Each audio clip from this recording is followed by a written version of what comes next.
혼자 사는 삶, 진짜 두려운 건 외로움이 아닙니다. 어느 날 문득 나도 안전에 대해 너무 무감각했구나라는 생각이 들었습니다. 단지 나이가 들었다는 이유만으로 나는 괜찮을 거라고, 별일 없을 거라고 무심코 지나친 순간들이 많았습니다. 혼자 사는 삶은 분명 자유롭습니다. 누구의 눈치도 보지 않고 내가 정한 시간에 밥을 먹고 내가 고른 음악을 들으며 하루를 보냅니다. 그런데 이상하게도 편안함 속에서 마음 한쪽이 허전하고 불안할 때가 있습니다. 밤이 되면 더욱 그렇습니다.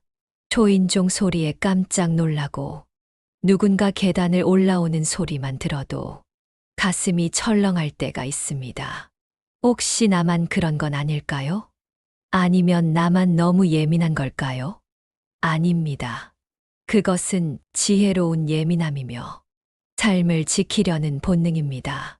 사실 우리 모두 안전에 대해서는 한 걸음쯤 물러나 있었던 것 같습니다. 누가 해주겠지? 설마 내게 무슨 일이 생기겠어? 그런 생각들이 익숙해져 있었던 것이지요. 누구도 내 삶을 대신 지켜주지 않습니다. 결국 나를 지키는 건 바로 나 자신뿐입니다. 경찰이 알려주는 보안 기술이나 제도 소개가 아닙니다. 지혜롭게 혼자 사는 법, 존엄을 지키는 작지만 실천 가능한 습관들을 함께 나누고자 합니다. 이야기를 들으시다 보면 나도 오늘부터는 조금 바꿔봐야겠다라는 마음이 드실지도 모릅니다. 그 결심은 겁이 많아서가 아니라 삶을 소중히 여기기 때문입니다. 오늘도 저는 혼자입니다. 하지만 가볍게 살지는 않겠습니다. 단단하게, 조용하게, 그러나 현명하게 이 삶을 지켜내겠습니다. 이제 혼자 살아도 괜찮은 삶을 위한 첫걸음을 함께 내딛어 보시겠습니다. 나의 공간을 안전지대로 만드는 지혜. 우리가 살아가는 공간은 단지 비바람을 피하는 장소가 아니라 삶의 온기를 담아내는 성소입니다. 그런데 그 공간이 오히려 불안의 원인이 된다면 아무리 고요한 하루라도 늘 긴장 속에 살아가게 됩니다. 문을 몇 번이고 다시 확인하고 초인종이 울리면 숨을 죽이며 낯선 그림자가 스치면 커튼을 닫게 되는 그런 밤. 그건 단순한 두려움이 아닙니다. 그건 몸이 우리에게 보내는 신호입니다. 지금 나는 조금 더 안전하고 싶다는 목소리입니다. 과거에는 가족이 함께 있었습니다. 자식이 문을 열어주고 손주가 옆방에서 웃음을 주던 시절이 있었습니다. 그러나 지금은 혼자입니다. 그리고 지금 나를 지켜줄 마지막 사람은 바로 나입니다. 그래서 우리는 준비해야 합니다. 기술이든 습관이든 나를 위한 장치는 나 스스로 마련해야 합니다. 디지털 도어락을 설치하면 열쇠 분실에 대한 걱정이 사라지고 외부인의 출입도 기록으로 확인할 수 있습니다. 현관과 베란다에 센서 등을 설치해 보십시오. 누군가 접근하면 자동으로 켜지는 불빛 하나가 마음의 긴장을 덜어줍니다. CCTV를 설치해 두면 밖에 나가지 않고도 누가 왔다 갔는지 확인할 수 있습니다. 그것은 감시가 아니라 나를 보호하는 눈입니다. 이러한 장비들은 비싸거나 어려운 것이 아닙니다. 마음만 먹으면 누구나 설치할 수 있고 조금만 익숙해지면 생활의 일부가 됩니다. 많은 이들이 말합니다. 응급 알림 서비스는 늙은이들이나 하는 거야. 하지만 그 늙은이가 바로 나일 수도 있습니다. 119 안심콜 제도는 한 번의 등록으로 내 병력, 주소, 보호자 연락처 등을 긴급 구조 상황에서 빠르게 제공할 수 있게 합니다. 독거노인을 위한 응급 안전알림 서비스는 움직임이 일정 시간 이상 감지되지 않으면 보호자나 담당 기관에 자동으로 연락이 가는 장치입니다. 이러한 시스템은 두려움의 표현이 아니라 나 자신과 나를 아끼는 사람들을 위한 책임 있는 선택입니다. 집은 나의 울타리입니다. 문이 단단히 잠겨 있으면 마음도 안정을 얻습니다. 불이 밝으면 불안도 사라집니다. 우리는 단지 외부 위험을 막는 것이 아니라 존엄을 지키고 혼자서도 당당히 하루를 살아가는 법을 배우는 것입니다. 그렇게 문 하나, 불빛 하나, 센서 하나가 우리를 혼자 있는 사람이 아니라 스스로를 지킬 줄 아는 사람으로 만들어줍니다. 혼자 있어도 외롭지 않은 관계의 기술. 아무리 공간이 안전하고 몸이 건강해도 사람 사이에 온기가 없다면 삶은 금세 메말라 갑니다. 혼자 있다는 사실보다 더 깊은 외로움은 곁에 누군가 있어도 마음이 전혀 닿지 않을 때 느끼게 됩니다. 혼자 산다는 것은 사람과의 거리를 끊는 것이 아니라 내가 먼저 관계의 방향을 선택하는 일입니다. 누군가 다가와 주기를 기다리기보다는 이제는 내가 먼저 가볍게 인사를 건넵니다. 엘리베이터에서 만난 이웃에게 좋은 하루 보내세요 라고 말했던 그 한마디가 며칠 후에는 미소로 돌아왔습니다. 그 짧은 대화 하나로 내가 사는 이 건물이 낯선 벽이 아니라 따뜻한 마을처럼 느껴졌습니다. 사람과 사람 사이의 거리는 대화 한 줄로 좁혀질 수 있습니다.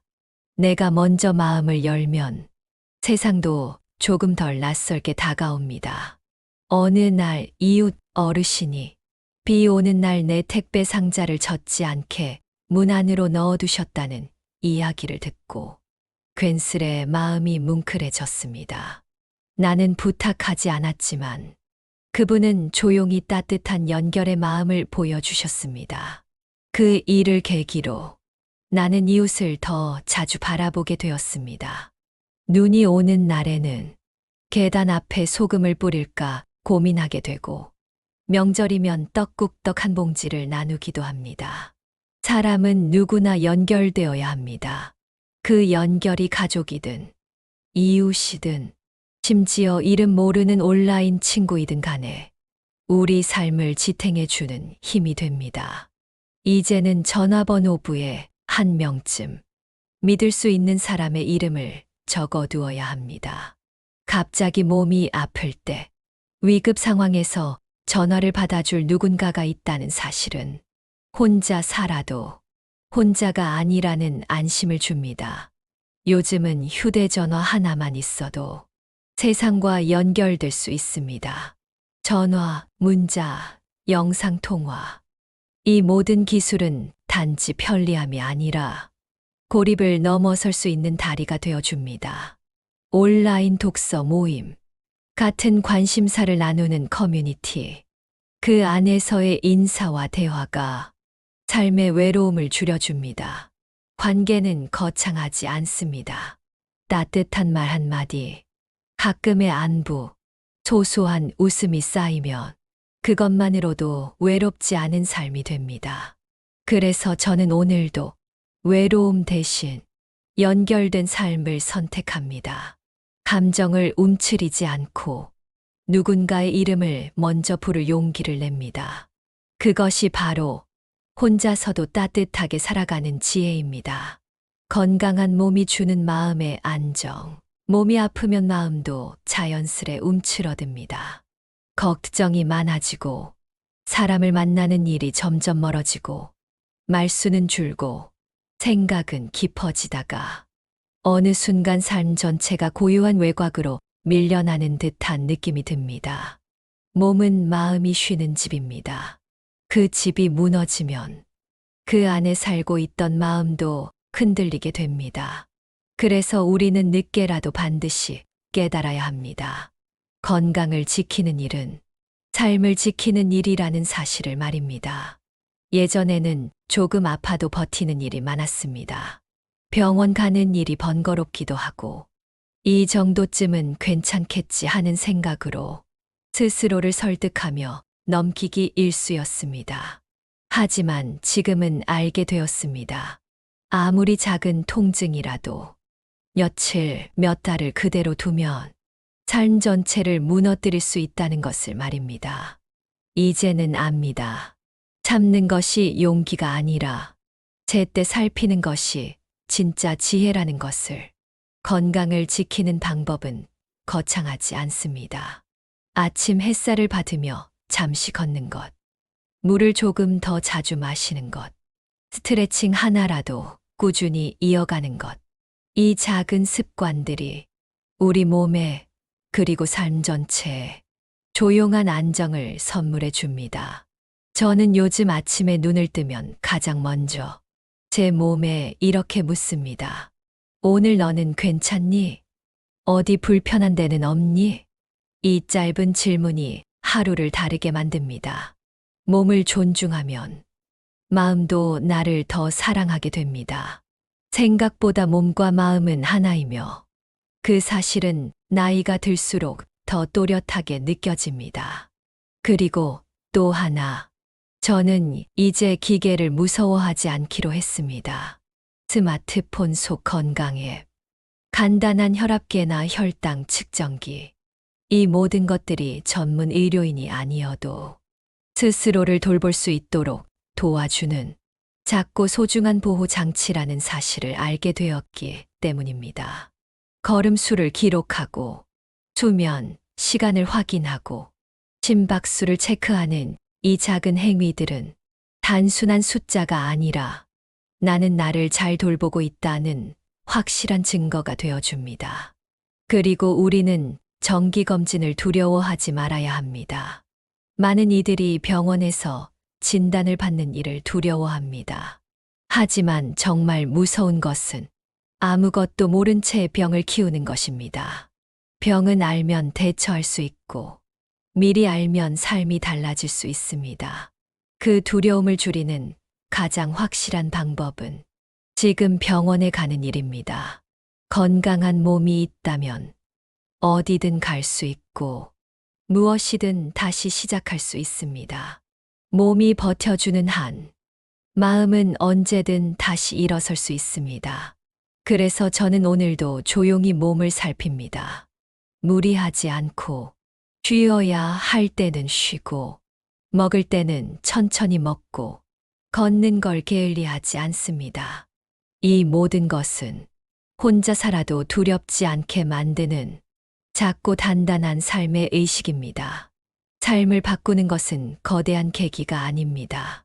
하루에 단 한 번이라도 내 몸의 목소리에 귀를 기울이는 것입니다. 그것이 바로 혼자 살아도 무너지지 않는 태도입니다. 돈이 세면 마음도 무너집니다. 혼자 살아가는 삶에서 몸이 무너지면 삶이 흔들리고, 돈이 세면 마음까지 무너집니다. 건강은 조금씩 무너지지만 돈은 단 한 번의 실수로도 삶 전체를 위태롭게 만들 수 있습니다.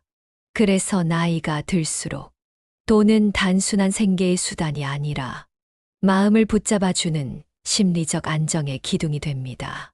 예전에는 돈보다 마음이 중요하지라고 쉽게 말하곤 했습니다. 맞는 말이지만 살아보니 마음이 무너질 때는 대부분 돈이 바닥을 드러낼 때였습니다. 잔고가 줄어들고 계산대 앞에서 잠시 멈칫하게 될 때 마음까지 움츠러드는 자신을 느끼게 됩니다. 사람과의 관계도, 삶의 여유도 점점 조심스러워지기 시작합니다. 그래서 저는 늦게나마 돈을 지키는 연습을 시작했습니다. 통장을 용도별로 나누고 한 달에 얼마를 쓰는지 기록하고 필요 없는 자동이체를 정리하며 스스로에게 이렇게 묻습니다. 이건 정말 필요한 소비였을까? 이 작은 습관 하나가 제 마음에 조금씩 여유를 만들어 주었습니다. 불안에 흔들리지 않는 마음은 계산된 지출에서 시작됩니다.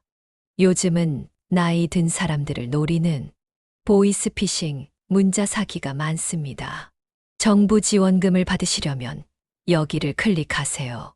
엄마, 나 폰 고장났어. 이 번호로 연락해 줘. 이처럼 일상 속에 파고드는 유혹은 너무나 교묘합니다. 한때 저도 가짜 딸의 문자에 순간 마음이 휘청거린 적이 있었습니다. 하지만 다행히도 평소 조심하자는 태도 덕분에 금세 정신을 차릴 수 있었습니다. 이제는 어떤 낯선 번호든 바로 확인하지 않고 문자도 함부로 열지 않습니다. 돈을 지키는 첫걸음은 모르는 것을 바로 믿지 않는 태도입니다. 그건 의심이 아니라 스스로를 보호하는 지혜입니다. 또 하나, 이제는 재정 문제에 대해 부끄러워하지 않기로 했습니다. 기초연금, 주거급여, 긴급복지 같은 제도는 누군가의 시선을 의식해야 할 일이 아니라 국가가 보장한 나의 정당한 권리입니다. 한때는 남들 눈에 어떻게 보일까 걱정되어 지원도 받지 않고 지나친 적도 있었지만 지금은 압니다. 존엄을 지키는 일은 참고 숨기는 것이 아니라 필요할 때 손을 내미는 일이라는 것을 말입니다. 제가 돈을 지키면 삶도 차분해집니다. 사기를 피하고 불필요한 소비를 줄이고 필요한 권리를 정확히 찾아가는 것. 이 모든 행동은 단순한 경제 관리가 아니라 삶 전체를 보호하는 방패가 됩니다. 혼자 살면서 가장 무서운 것은 고립이 아닙니다. 내가 나를 돌보지 않기 시작하는 그 순간입니다.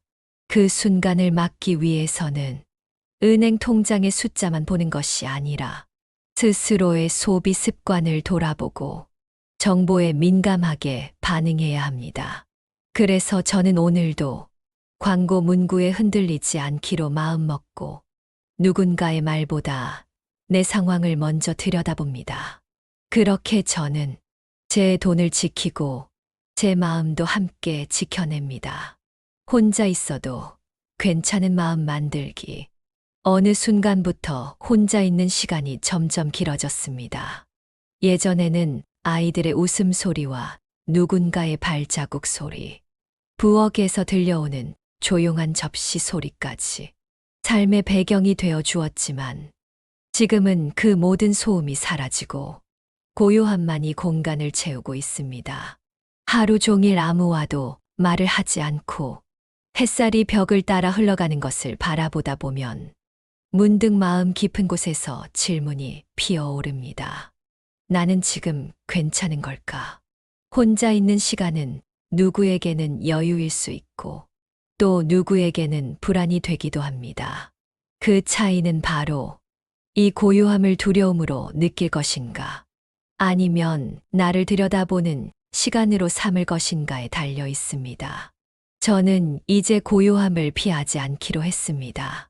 그 안에서 멈춰 있던 감정들이 깨어나고 내가 얼마나 지쳐 있었는지 또 얼마나 회복되었는지를 비로소 알아차릴 수 있기 때문입니다.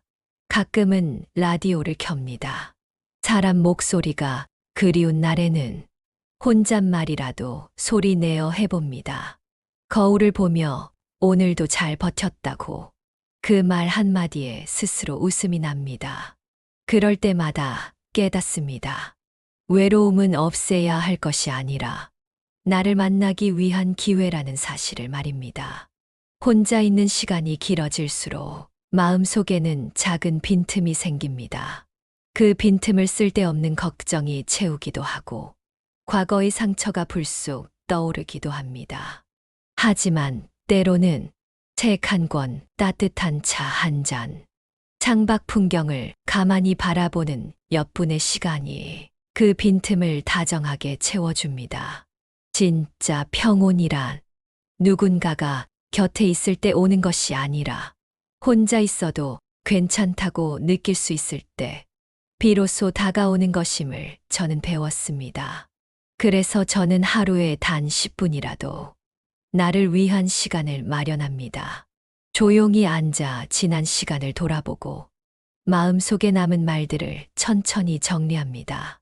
그리고 아무것도 하지 않는 시간을 스스로에게 허락해 줍니다. 그건 게으름이 아닙니다. 그것은 삶의 균형을 회복하는 아주 중요한 연습입니다. 아무것도 하지 않아도 나는 충분히 괜찮은 사람이라는 것을 내가 내게 말해주는 시간입니다. 혼자 사는 삶에서 무엇보다 중요한 것은 마음이 무너지지 않는 일입니다. 몸이 아프면 병원에 가듯 마음이 지칠 땐 나 자신에게 더 다정해져야 합니다. 말 한마디라도, 깊은 숨 한 번이라도 나를 향한 위로가 필요합니다. 누군가 이렇게 말할지도 모릅니다. 혼자 사는 게 외롭지 않나요? 그러면 저는 조용히 대답합니다. 그럴 때도 있지요. 하지만 외롭다고 해서 내가 무너지는 건 아닙니다. 외로움과 함께 살아가는 법, 고요함 안에서 나를 돌보는 법을 배운 지금, 저는 더 이상 흔들리기만 하는 사람이 아닙니다. 이제 저는 혼자 있다는 사실에 휘둘리지 않고 그 속에서 저답게 살아갑니다. 혼자 있어도 괜찮다는 것을 마음 깊이 받아들인 그 순간부터 진짜로 혼자가 아닌 삶이 시작되었음을 믿습니다. 혼자 살아도 괜찮은 당신에게, 여기까지 함께 걸어오신 당신, 지금 이 순간 조용히 고개를 끄덕이고 계시진 않나요? 어쩌면 당신도 마음속으로 이런 말을 하고 계실지 모르겠습니다. 그래, 나도 요즘 이런 생각을 하고 있었지. 이 말 꼭 나에게 해주는 이야기 같다. 그 고개 끄덕임 하나, 그 조용한 공감 하나가 이미 당신 안에서 변화가 시작되었음을 말해줍니다. 혼자 살아가는 삶은 결코 가벼운 삶이 아닙니다. 그것은 하루하루를 스스로 일으켜 세우고 작은 결정 하나에도 책임을 지는 아주 단단한 용기와 깊은 품위를 담은 삶입니다. 당신은 누군가에게 기대지 않기로 했고 그 대신 스스로를 가장 깊이 이해하고 아끼는 사람이 되기로 선택하셨습니다. 몸을 살피고 마음을 돌보고 공간을 정돈하고 자기를 피하고 마음을 지키는 법을 익히며 하루하루를 조심스럽고도 품위 있게 살아가고 계십니다. 그 모습은 단순한 자립이 아닙니다. 그것은 자기 삶을 책임지는 사람만이 가질 수 있는 조용하고 깊은 존엄입니다. 혼자라는 말이 외로움의 다른 말이 아니라 내가 나를 가장 잘 아는 사람이라는 뜻이 되기를 바랍니다. 누가 알아주지 않아도 내가 나를 알고 나를 인정하고 나를 아끼면 그 하루는 절대로 외롭지 않습니다. 살아가다 보면 우리는 수많은 순간들을 마주하게 됩니다. 그러나 그 모든 순간의 중심에는 늘 나라는 존재가 있습니다.